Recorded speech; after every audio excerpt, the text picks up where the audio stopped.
السلام علیکم ورحمۃ اللہ وبرکاتہ۔ آج ہم سورۃ النساء کی آیت نمبر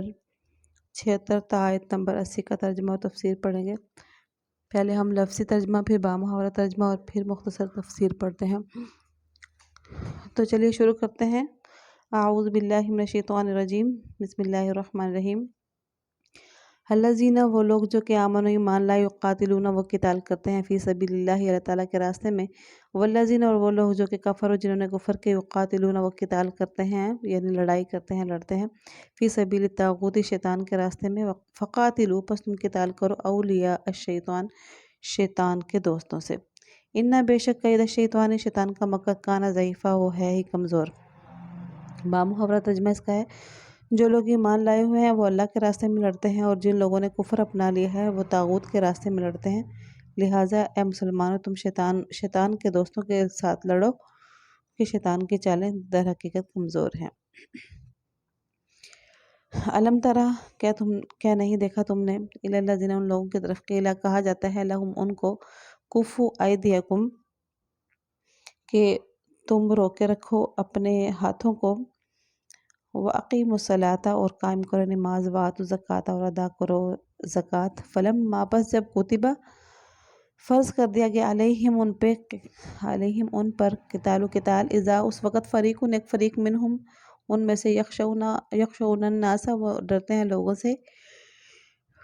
خشیت اللہ، مانے ڈرنا اللہ تعالیٰ سے، او اشد خشیہ، یا زیادہ سخت ڈرنے میں، یعنی اس سے بھی زیادہ سخت ڈرنے میں، وقالوا، اور کہتے ہیں وہ،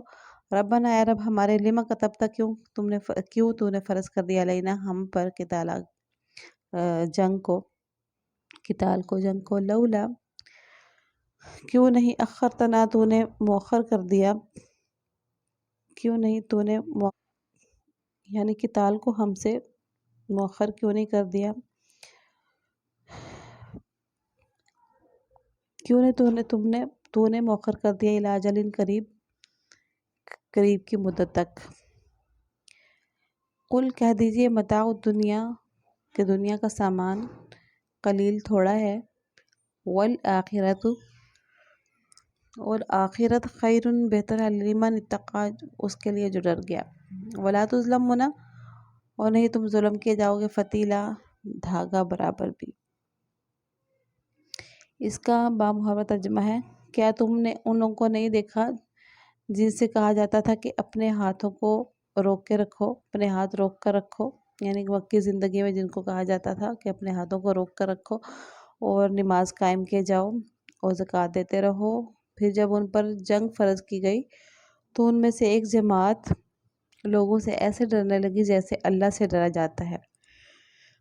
یا اس سے بھی زیادہ ڈرنے لگی، اور ایسے لوگ کہنے لگے کہ اے ہمارے پروردگار، آپ نے ہم پر جنگ کیوں فرض کر دی، تھوڑی مدت تک ہمیں مہلت کیوں نہیں دی، کہہ دو کہ دنیا کا فائدہ تو تھوڑا سا ہے، اور جو شخص تقوی اختیار کرے اس کے لیے آخرت کہیں زیادہ بہتر ہے، اور تم پر ایک دھاگے کے برابر بھی ظلم نہیں ہوگا۔ تفسیر اس کی کچھ یوں ہے کہ مکہ مکرمہ میں جب مسلمان کفار کے سخت ظلم و ستم کا سامنا کر رہے تھے، اس وقت بہت سے حضرات کے دل میں یہ جذبہ پیدا ہوتا تھا کہ وہ ان کافروں سے انتقام لینے کے لیے جنگ کریں، لیکن اس وقت اللہ تعالیٰ کی طرف سے جہاد کا حکم نہیں آیا تھا، اور اللہ تعالیٰ کی طرف سے مسلمانوں کی مصلحت اسی میں تھی کہ وہ صبر و ضبط کی بھٹی سے گزر کر اعلیٰ اخلاق سے آراستہ ہوں اور پھر جہاد کریں، تو وہ محض ذاتی انتقام کے جذبے سے نہ ہو جب وہ جہاد کریں، بلکہ اللہ کی رضا کی خاطر ہو، لہٰذا اس وقت جب کچھ مسلمان جہاد کی تمنا کرتے، ان سے یہی کہا جاتا کہ ابھی اپنے ہاتھوں کو روک کر رکھو اور جہاد کے بجائے نماز اور زکوٰۃ وغیرہ کے احکامات پر عمل کرتے رہو۔ بعد میں جب یہ حضرات ہجرت کر کے مدینہ منورہ آئے تو جہاد فرض ہوا، اس وقت چونکہ ان کی پرانی تمنا پوری ہو گئی تھی، اس لیے انہیں خوش ہونا چاہیے تھا، لیکن ان میں سے بعض حضرات کے دل میں یہ خیال آیا کہ تقریباً 13 سال کی صبر آزما تکلیفوں کے بعد اب ذرا سکون اور عافیت کی زندگی میسر آئی ہے، اس لیے جہاد کا حکم کچھ مزید مؤخر ہو جاتا تو اچھا تھا۔ ان کی یہ خواہش اللہ تعالیٰ کے حکم پر کوئی اعتراض نہیں تھا، بلکہ بشریت کا ایک تقاضا تھا، لیکن اللہ تعالیٰ نے اس آیت میں اس پر بھی تنبیہ فرمائی کہ رسول اللہ صلی اللہ علیہ وآلہ وسلم کے برگزیدہ صحابہ کا مقام اس بات سے بلند ہونا چاہیے کہ وہ کسی وقت دنیاوی راحت و آرام کو اتنی اہمیت نہ دیں کہ اس کی خاطر آخرت کے فوائد کو کچھ عرصے کے لیے ہی صحیح مؤخر کرنے کی آرزو کرنے لگے۔ اینما تکونو، جہاں کہیں بھی تم ہو، یدرککم، آ لے گی تم کو موت ولو، اور اگرچہ کن تم ہو تم فی بروج مشیدہ، اگرچہ ہو تم بروج کلوں میں مشیدہ، مضبوط کلوں میں بھی تم اگر ہو، وَإِن تُصِبْهُمْ، اور اگر تم کو پہنچے حسنۃ کوئی اچھائی، یقولو، وہ کہتے ہیں، حاذہ من عند اللہ، یہ وَإِن تُصِبْهُمْ، اور اگر پہنچے ہم ان کو حسنۃ کوئی اچھائی، یقول، تو وہ کہتے ہیں، حاذہ، یہ من عند اللہ، اللہ تعالیٰ کی طرف سے ہے، وَإِن تُصِبْهُمْ، اور اگر پہنچے ان کو سیئۃ کوئی برائی، یقولو، تو وہ کہتے ہیں، حاذہ من عندک، یہ آپ کی طرف سے ہے۔ قل، کہہ دیجئے، کل من عند اللہ، ساری کی ساری اللہ ہی کی طرف سے ہے۔ فما لہؤلاء قوم لا یکادون یفقہون حدیثا، بس کیا ہو گیا ہے اس قوم کو کہ نہیں وہ قریب ہوتے کہ سمجھتے بات کو۔ اس کا بام محاورہ ترجمہ ہے، تم جہاں بھی ہوگے تو موت تمہیں جا پکڑے گی، یعنی ایک نہ ایک دن موت کا مقرر ہے، تو موت آ کر رہے گی، چاہے تم مضبوط کلوں میں کیوں نہ رہ رہے ہو۔ اور اگر ان کو کوئی بھلائی پہنچتی ہے، یعنی ان منافقوں کو کوئی بھلائی پہنچتی ہے، تو وہ کہتے ہیں کہ یہ اللہ کی طرف سے ہے، اور اگر ان کو کوئی برا واقعہ پیش آتا ہے تو اے پیغمبر، یعنی آپ سے اللہ تعالیٰ فرما رہے ہیں کہ وہ تم سے کہتے ہیں کہ یہ برا واقعہ آپ کی وجہ سے ہوا ہے۔ کہہ دو کہ ہر واقعہ اللہ تعالیٰ کی طرف سے ہوتا ہے۔ ان لوگوں کو کیا ہو گیا ہے کہ یہ کوئی بات سمجھنے کے نزدیک ہی نہیں آتے، قریب ہی نہیں آتے۔ ما اصابک من حسنۃ فمن اللہ، نہیں پہنچتی آپ کو کوئی بھی اچھائی، تجھ کو کوئی بھی اچھائی، یعنی تو تمہیں جو کچھ بھی اچھائی پہنچتی ہے وہ محض اللہ تعالیٰ کی طرف سے ہوتی ہے، یہ ترجمہ ہے اصل میں، لیکن اس کو ہم عربی میں اس طریقے سے کرتے ہیں، وہ جو کہ پہنچتی ہے آپ کو من حسنۃ، کوئی بھی اچھائی، فمن اللہ، پس وہ اللہ تعالیٰ کی طرف سے ہے۔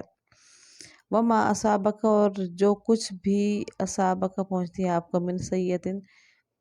کوئی بھی برائی، فمن، پس سے، نفسی کا، آپ کی جان، یعنی آپ کی جان کی طرف سے، فمن نفسی کا، آپ کی جان کی طرف سے، تمہاری جان کی طرف سے، وارسلناک، اور بھیجا ہم نے آپ کو، للناس، لوگوں کے لیے، رسول بنا کے، وکفا، اور کافی ہے، باللہ، اللہ تعالیٰ، شہیداً، گواہ، اور اللہ تعالیٰ ہی گواہی دینے کے لیے کافی ہے۔ اس کا بام محاورہ ترجمہ ہوگا، تمہیں جو کوئی بھی اچھائی پہنچتی ہے تو وہ محض اللہ تعالیٰ کی طرف سے ہوتی ہے، اور جو کوئی بھی برائی پہنچتی ہے وہ تمہارے اپنے سبب سے ہوتی ہے۔ اور اے پیغمبر، ہم نے تمہیں لوگوں کے پاس رسول بنا کر بھیجا ہے، اور اللہ گواہی دینے کے لیے کافی ہے، یعنی اس رسول بنانے کے بعد پہ اللہ تعالیٰ ہی گواہی دینے کے لیے کافی ہے۔ ان آیتوں میں دو حقیقتیں بیان فرمائی گئی ہیں، ایک یہ کہ اس کائنات میں جو کچھ بھی ہوتا ہے اللہ تعالیٰ کی مشیت اور اس کے حکم سے ہوتا ہے، کسی کو کوئی فائدہ پہنچے تو وہ بھی اللہ کے حکم سے پہنچتا ہے، اور نقصان پہنچے تو وہ بھی اسی کے حکم سے ہوتا ہے۔ دوسری حقیقت یہ بیان کی گئی ہے کہ کسی کو فائدہ یا نقصان پہنچانے کا حکم اللہ تعالیٰ کب اور کس بنا پر دیتے ہیں، اس کے بارے میں آیت نمبر 79 نے یہ بتایا ہے کہ جہاں تک کسی کو فائدہ پہنچنے کا تعلق ہے،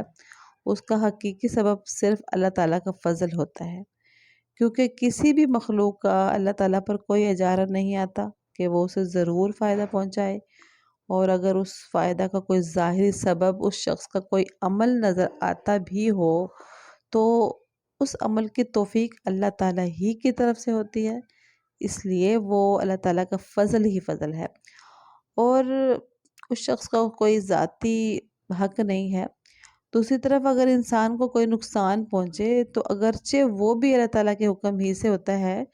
لیکن اللہ تعالیٰ یہ حکم اسی وقت فرماتے ہیں جب اس شخص نے اپنے اختیاری عمل سے کوئی غلطی کی ہو۔ اب منافقین کا معاملہ یہ تھا کہ جب انہیں کوئی فائدہ پہنچتا تو اس کو اللہ تعالیٰ کی طرف منسوب کرتے، لیکن کوئی نقصان ہو جاتا تو اسے حضرت صلی اللہ علیہ وسلم کے ذمہ لگا دیتے تھے۔ اس آیت کریمہ میں اللہ تعالیٰ فرماتے ہیں کہ یہ لوگ جو نقصان کی ذمہ داری حضرت صلی اللہ علیہ وسلم پر عائد کر رہے ہیں، اگر اس سے مراد یہ ہے کہ یہ نقصان حضرت صلی اللہ علیہ وسلم کے حکم سے ہوا تو یہ بات بالکل غلط ہے،